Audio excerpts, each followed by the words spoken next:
Bonjour à toutes et à tous, c'est Romain, je suis très content de vous retrouver pour cette deuxième vidéo qui va concerner les premières bases du langage Swift. Dans cette vidéo, nous allons alterner entre de la théorie et de la pratique avec Xcode. Nous allons commencer sans plus attendre par introduire la notion de variable.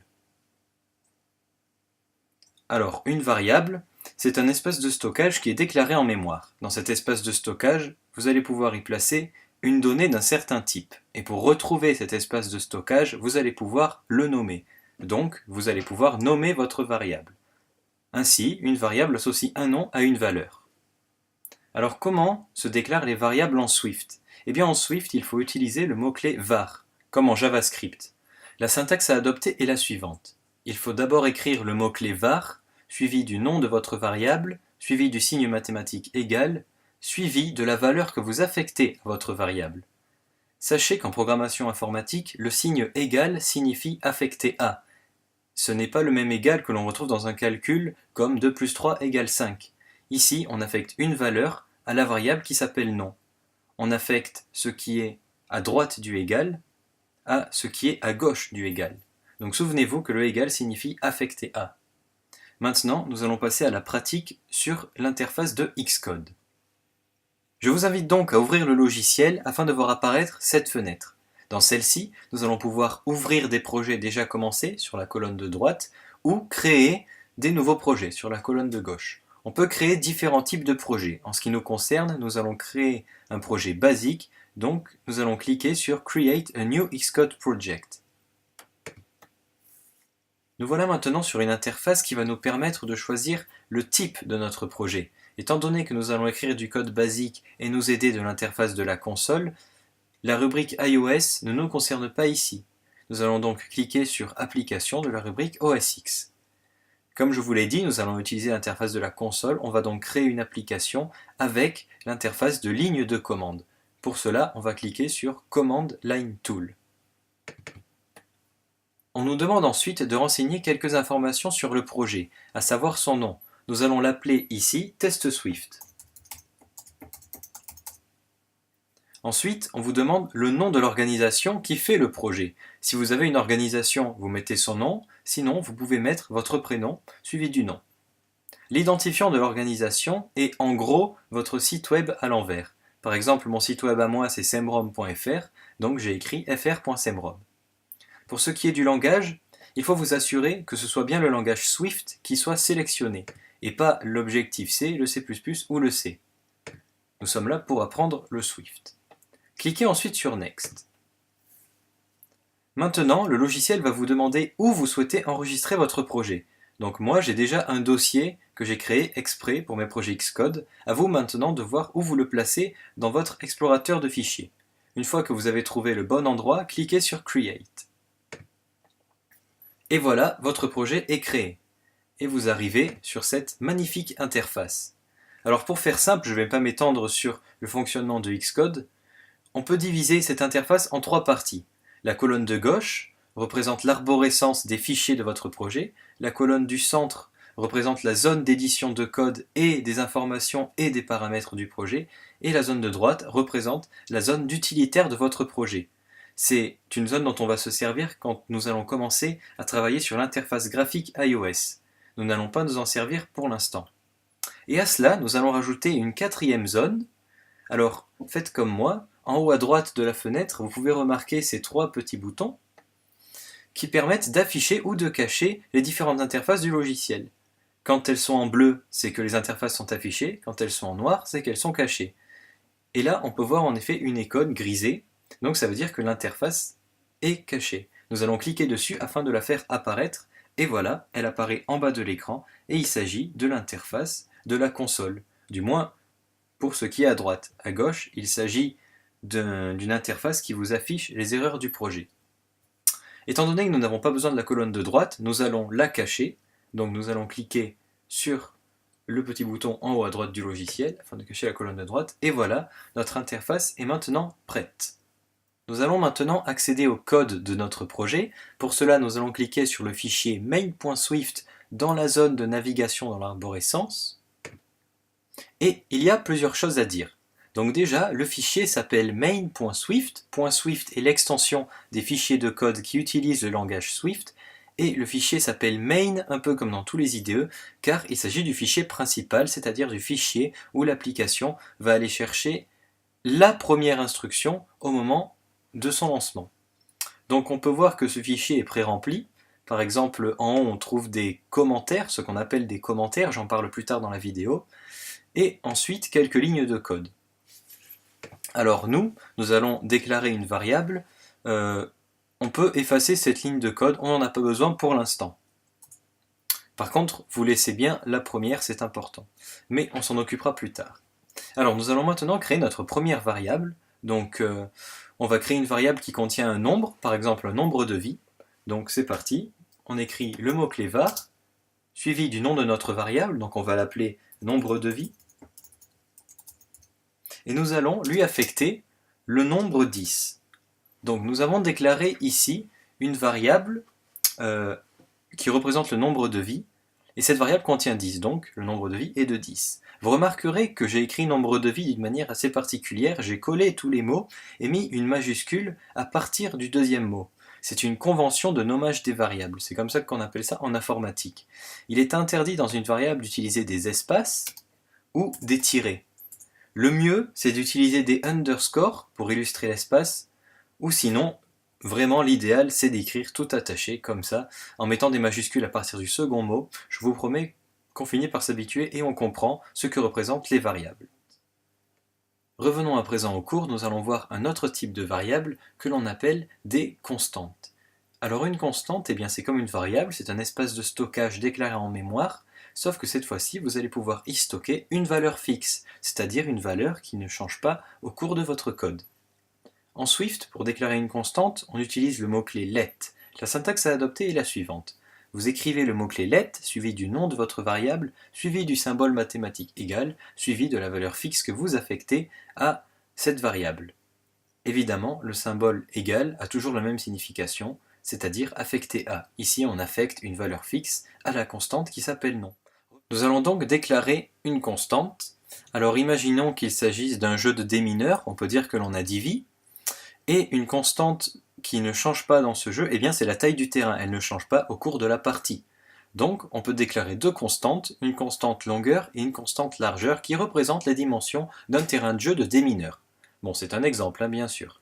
Donc nous allons déclarer ces constantes. Donc let, le mot-clé let, une que l'on va appeler longueur, l'on va donner longueur de 50, l'unité, on s'en fout, on n'a qu'à dire que c'est 50 cases, et une autre, nous allons appeler largeur, et nous allons lui donner aussi 50. Comme ça, on joue sur un démineur de taille carrée.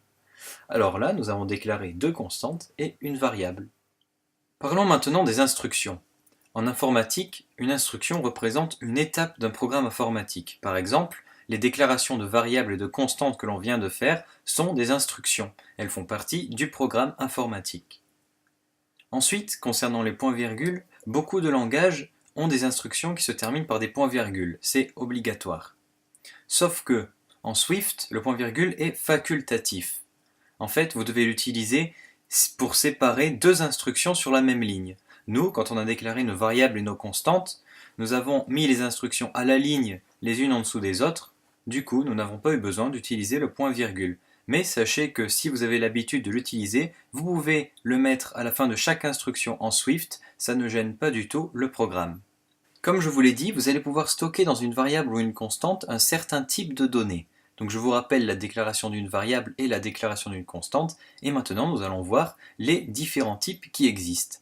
Donc en Swift, une variable, ou une constante d'ailleurs, peut être de différents types. Il peut s'agir d'un nombre entier, donc d'un nombre négatif, le nombre 0, ou d'un nombre positif, qu'on appelle en anglais integer, qui est abrégé en programmation en int. Il peut s'agir également d'un nombre décimal, c'est-à-dire d'un nombre à virgule, sauf qu'en programmation, la virgule est illustrée par le point. Ainsi, on n'écrira pas 12,2, mais 12,2. Swift nous offre deux types pour les nombres décimaux, le type double ou float. La différence entre ces deux types est le nombre de chiffres que l'on peut mettre après la virgule. Nous utiliserons plus souvent le type double. Ensuite, une variable peut avoir un type caractère. Donc par exemple au morpion, pour illustrer les ronds et les croix, eh bien vous pouvez vous servir de la lettre majuscule O et de la lettre majuscule X. Ainsi, vos variables contiendront des caractères uniques et votre variable sera donc de type caractère. Ensuite, il existe aussi le type string, c'est-à-dire une chaîne de caractères. Par exemple, vous avez une variable qui contient le prénom de quelqu'un, par exemple mon prénom, ça donnerait var prénom égale Romain, et ainsi la variable prénom contiendrait la chaîne de caractères Romain. Donc cette variable contient un string. Et le dernier type que l'on peut voir est le type booléen, boolean en anglais. Donc ce type-là n'accepte que deux états, true ou false, alors c'est-à-dire vrai ou faux. Donc on se servira plus souvent de ce type pour justement matérialiser l'état d'un objet au cours du programme. Autre chose de très important, la déclaration de type implicite ou explicite. Quand précédemment nous avons déclaré nos variables et nos constantes, nous les avons déclarées de manière implicite, c'est-à-dire que nous n'avons pas mentionné le type de la variable dans la déclaration. La variable connaissait son type grâce à la valeur qu'on lui affectait. Mais sachez que l'on peut expliciter le type dans la déclaration. Et pour cela, la syntaxe change. Il s'agit de mettre le mot-clé var ou le mot-clé let suivi du nom, suivi de deux points et séparé par un espace le type de votre variable. Et ensuite, l'affectation de la valeur, ça ne change pas. Et donc, ce type, le type de votre variable, peut être des différents types que l'on a énoncés précédemment, c'est-à-dire une string, un caractère, un booléen, un nombre entier ou un nombre décimal. Nous allons mettre tout ça en place sur l'interface Xcode. Reprenons maintenant notre variable nombre de vie et déclarons-la explicitement, c'est-à-dire en indiquant son type dans la déclaration. Donc si on recommence tout, il faut écrire var nombre de vie suivi de deux points, suivi de son type. Un nombre de vie, c'est rarement un nombre décimal, donc ce sera un nombre entier. Donc ici, son type, il s'agit de int. Et nous allons lui affecter la même valeur 10. Et voilà une déclaration de variable explicite. Alors, quels sont les types que nous pouvons mettre ici? Donc nous les avons vus tout à l'heure, mais nous n'avons pas forcément vu leur abréviation. Donc pour un nombre entier, il s'agit de mettre un int, mais pour une chaîne de caractères, vous pouvez mettre string. S'il s'agit d'un caractère, comme on a vu tout à l'heure, eh bien vous pouvez mettre character, comme ici. Si c'est un booléen, il suffit de mettre bool, ça suffit, pas besoin de mettre boolean, juste bool. Et de même, si c'est un nombre décimal, eh bien, on a dit qu'on utiliserait le type double, donc vous écrivez double. Vous pouvez également utiliser le type float. De toute façon, si vous êtes sous Xcode, il y a une autocomplétion, c'est-à-dire un petit dictionnaire qui s'ouvre en dessous de la ligne où vous tapez pour vous aider à compléter votre ligne, et ça c'est très utile, et ça peut vous permettre de vous retrouver dans votre programme lorsque vous écrivez les lignes. Nous avons presque fini la vidéo, il nous reste quelques détails à voir. Nous allons voir comment afficher un élément sur la console, car nous utilisons quand même cette interface, c'est bien de savoir l'utiliser correctement.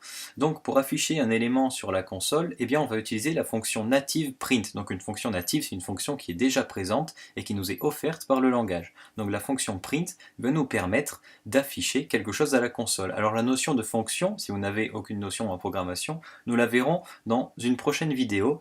Retenez juste que la fonction print permet d'afficher quelque chose à la console. Mais on peut aussi afficher quelque chose suivi d'un retour à la ligne. C'est d'ailleurs ce qu'on va utiliser le plus souvent car c'est plus propre pour un affichage à la console. Et dans ce cas, on va utiliser la fonction println qui veut dire print line. Ce qu'on va afficher à la console, eh bien on va l'indiquer entre guillemets dans les parenthèses de cette fonction. Parlons maintenant des commentaires, ce sont les lignes que l'on a vues tout à l'heure en haut de notre fichier qui étaient générées automatiquement. Un commentaire est une ligne que vous écrivez vous et qui va vous aider à comprendre le code. Cette ligne est là pour vous guider à travers votre programme. Elles ne sont pas interprétées par le langage et elles n'ont aucune incidence sur votre programme, donc vous pouvez en écrire autant que vous voulez. Elles vous permettront par exemple de savoir à quoi correspond une instruction ou un bloc d'instruction, car souvent on se retrouve avec un code assez long, avec plein de fonctions, plein de déclarations, et les commentaires peuvent être là pour nous situer dans le code, pour nous dire à quoi sert telle chose, ou quelle valeur renvoie telle fonction, etc., etc.